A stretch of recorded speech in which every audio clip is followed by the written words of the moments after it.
Bismillahirrahmanirrahim. Sahabat, kehidupan berumah tangga itu memang unik. Mengapa dikatakan unik?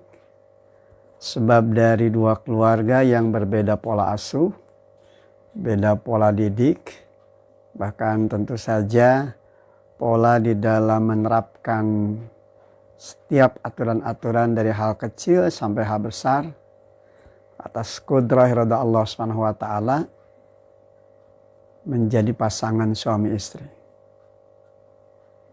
Ketika sebuah akad dibacakan, ketika kalimat qabul dinyatakan oleh seorang laki-laki yang kemudian menjadi suami dari seorang istri, dengan kalimat saya terima nikahnya Fulanah binti Fulan dengan mas kawin tersebut dibayar tunai, maka kalimat yang kurang dari 1 menit itu telah membawa dampak hukum bagi pasangan suami istri tersebut.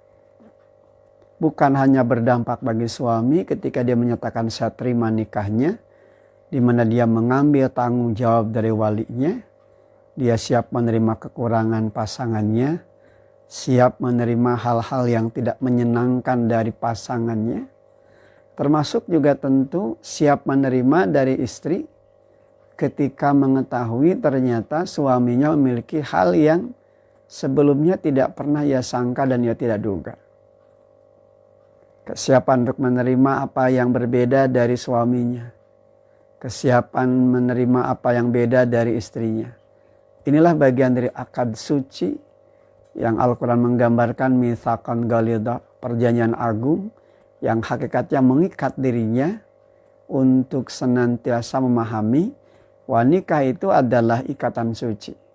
Yang diikat bukan hanya sekedar lahirnya, tapi juga batinnya. Karena ternyata ada di dalam perjalanan rumah tangga, mereka yang berumah tangga, dia diikat lahirnya tapi tidak diikat batinnya.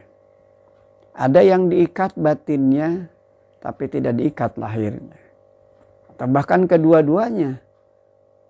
Ini lebih kepada unsur yang lebih mengedepankan kepada hawa nafsu. Oleh karena itu nikah itu menjadi ikatan suci, mitsaqan ghalidha, perjanjian agung, karena yang diikat bukan hanya lahiriahnya, tapi juga tentu saja batinnya. Bagaimana menghadirkan keluarga rumah tangga itu menjadi bagian dari kekuatan hidup untuk melahirkan ketenangan, ketentraman, cinta kasih, dan tentu saja kasih sayang yang pada puncaknya ada keberkahan insya Allah Subhanahu wa taala untuk meraih surga yang dijanjikan Allah Subhanahu wa taala. Maka kondisi ini tentu saja harus difahami oleh masing-masing pasangan. Sehingga ketika akad nikah dilaksanakan, ketika perjalanan waktu dilewati dalam bentangan kehidupan berumah tangga, seorang suami tidak boleh menyalahkan orang tuanya dari orang tua si gadis yang kini sudah menjadi istrinya itu. Dengan mengatakan kamu didikan orang tua kamu seperti ini. Karena sungguhnya ketika akad nikah dibacakan, ketika akad nikah dinyatakan, suamilah yang bertanggung jawab penuh atas istrinya. Apa yang terjadi pada istrinya tentu tanggung jawab pertama dan utama berada pada tanggung jawab suaminya. Hal ini tentu menjadi sangat penting difahami agar kita kembali kepada esensi nikah itu sebagai bagian dari ibadah. Bagian dari proses untuk betul-betul menghadirkan ketaatan, ketundukan dan kepatuhan kepada Allah Subhanahu wa taala. Walhamdulillahirabbil alamin.